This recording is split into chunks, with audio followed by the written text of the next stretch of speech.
नमस्ते बच्चों, आज हम करने जा रहे हैं कक्षा 7 की पाठ 2 दादी माँ। और आज हम करेंगे इसके प्रश्नोत्तर। इससे पहले हम इस कहानी को पढ़ चुके हैं। बड़ी ही मज़ेदार कहानी है। इसे आप डिस्क्रिप्शन बॉक्स में जाकर ज़रूर पढ़ लेना। चलो तो शुरू करते हैं प्रश्नोत्तर। सबसे पहले कहानी से पहला प्रश्न देखिए। लेखक को अपनी दादी माँ की याद के साथ साथ बचपन की और किन किन बातों की याद आ जाती है। तो दादी माँ की मृत्यु का जब समाचार मिलता है लेखक को, तो लेखक उनकी यादों में खो जाता है और उसे अपने बचपन की यादें आ जाती हैं, जैसे गंधपूर्ण झाग भरे जलाशय में कूदना। गंधपूर्ण यानी दुर्गंध, बदबूदार जलाशय यानी तालाब। बीमार होने पर दादी का दिन रात सेवा करना। किशन भैया की शादी में औरतों द्वारा गीत गाना और अभिनय करना। और रामी चाची की जो घटना घटी थी वो सभी उन्हें याद आ जाती है। इसके बाद आप देखिए दूसरा प्रश्न। दादाजी की मृत्यु के बाद लेखक के घर की आर्थिक स्थिति खराब क्यों हो गई थी। तो दादाजी की मृत्यु के बाद लेखक के घर की आर्थिक स्थिति खराब इसलिए हो गई थी क्योंकि गलत मित्रों की संगति से सारा धन बर्बाद कर दिया। और दादाजी के श्राद्ध में भी दादी के मना करने के बावजूद पिताजी ने बहुत संपत्ति व्यर्थ कर दी, यानी कि श्राद्ध के नाम पर भी उन्होंने बहुत खर्चा कर दिया। और इसी कारण से जो दादाजी की मृत्यु हुई उसके बाद में लेखक के घर की आर्थिक स्थिति खराब हो गई। चलिए तीसरा प्रश्न करते हैं। दादी माँ के स्वभाव का कौन सा पक्ष आपको सबसे अच्छा लगता है और क्यों। तो देखिए दादी माँ का जो स्वभाव था वो ऊपर से तो कठोर था, किंतु अंदर से एकदम वह नरम थी। वह हमेशा दूसरों की मदद करने के लिए तैयार रहती थी और आवश्यकता के समय दादाजी की अंतिम निशानी जो उसका सोने का कंगन था वो भी उन्होंने दे दिया और रामी चाची का कर्ज भी माफ़ कर दिया। उसकी बेटी का विवाह संपन्न हो जाए इसके लिए भी उन्होंने मदद की। और अतः दादी माँ का सेवा, संरक्षण और परोपकारी स्वभाव हमें बहुत अच्छा लगता है। वो स्वभाव से सबकी मदद किया करती थी, चाहे वो कड़वे बोल कितने भी बोल ले, लेकिन जब दूसरों को उसकी सहायता की आवश्यकता होती थी तो वो हर संभव मदद करती थी। कहानी से आगे में पहला प्रश्न आपके सामने। आपने इस कहानी में महीनों के नाम पढ़े थे, आप वीडियो देखना। उसमें हमने महीनों के जो हिंदी महीनों के नाम हैं वह सभी हमने उसके अंदर बताए हैं, बिल्कुल क्रम से बताए हैं। चैत्र से जो हमारा हिंदी वर्ष शुरू होता है वहीं से उसमें वर्णन किया गया है। तो देखिए यहाँ पूछा है क्वार, आषाढ़ और माघ के बारे में। तो क्वार, आषाढ़ और माघ इन महीनों में मौसम कैसा रहता है। क्वार के मौसम में जो ना तो सर्दी होती है ना गर्मी होती है और मौसम एकदम साफ रहता है। और आषाढ़ के महीने में कभी कभी वर्षा होती है और यदि वर्षा नहीं हुई तो गर्मी बहुत बढ़ जाती है और उमस भी बढ़ जाती है। माघ का जो मौसम है वो बहुत ही प्यारा मौसम होता है और इस समय भयंकर सर्दी भी पड़ती है। इसके पश्चात देखो दूसरा प्रश्न। अपने अपने मौसम की अपनी अपनी बातें होती है। लेखक के इस कथन के अनुसार ये बताइए कि किसी मौसम में कौन कौन सी चीज़ें विशेष रूप से मिलती है। तो देखिए सभी मौसम में अपने अपने मौसम के अनुसार फल और सब्जियां मिलती हैं। तो हमें ये बताना है मौसम के अनुसार। जैसे क्वार के मौसम में खरबूज, तरबूज, लीची और फालसे ज़्यादा मिलते हैं।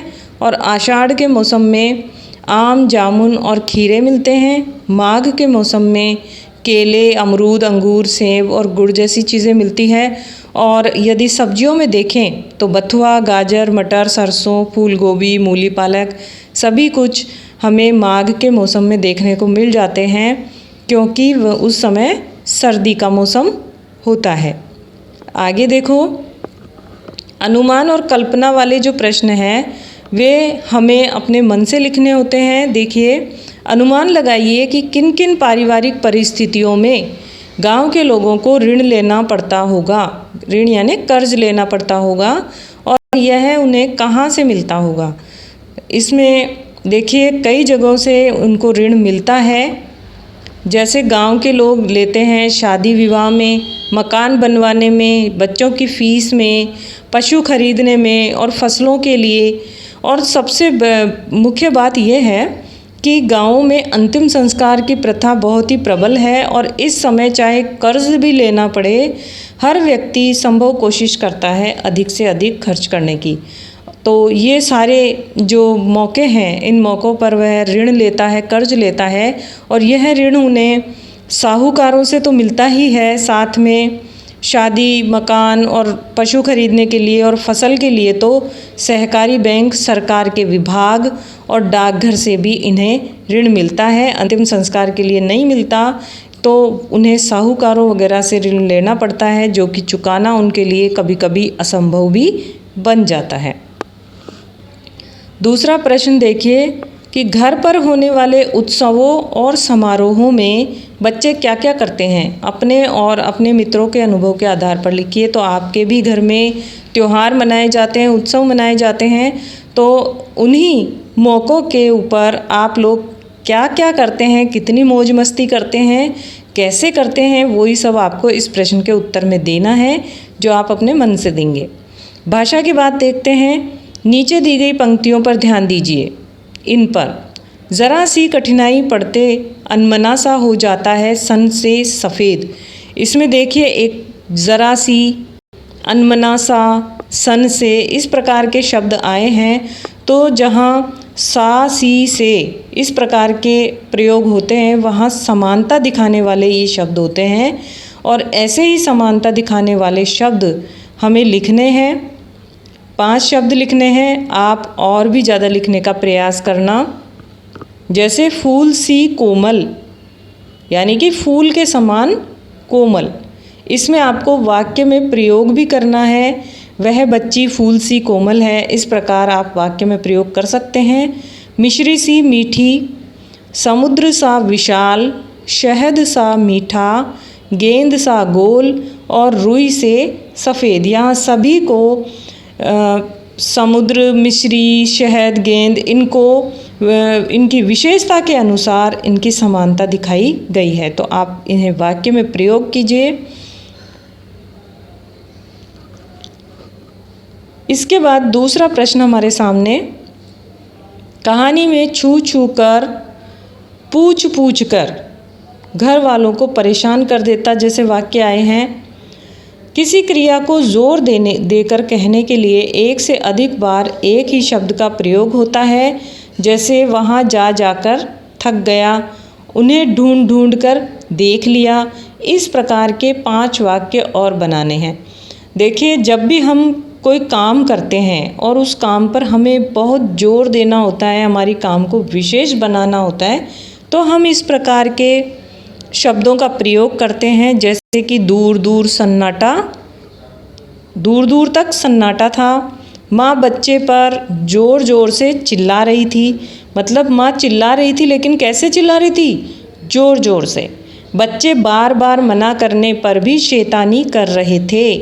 पुलिस ने चोर को मार मार कर अधमरा कर दिया। माँ बच्चे को देख देख कर हर्षित हो रही है। तो इस प्रकार के शब्द क्रिया को और विशेष बना देते हैं। तो देखिए, आपके प्रश्नोत्तर समाप्त हुए। अब बताइए वीडियो आपको कैसा लगा। जल्दी से लाइक कीजिए, शेयर कीजिए और चैनल को सब्सक्राइब